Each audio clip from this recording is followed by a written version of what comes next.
Djali i dëshmorit i cili tentoi t'ia ndalojë hyrjen kryetarit të Prishtinës përparim Rama në varrezat e dëshmorëve, ka treguar arsyen pse e bëri këtë veprim.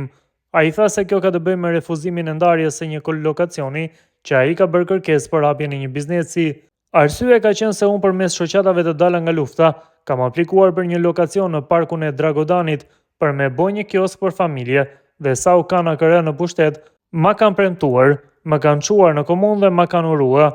Kur ka ardhur LDK-ja në pushtet dhe ma kanë lënë projektin në proces dhe në fund ma kanë refuzue, ka thënë ai. Sipas tij në të njëjtin lokacion i është dhënë leja një personi tjetër.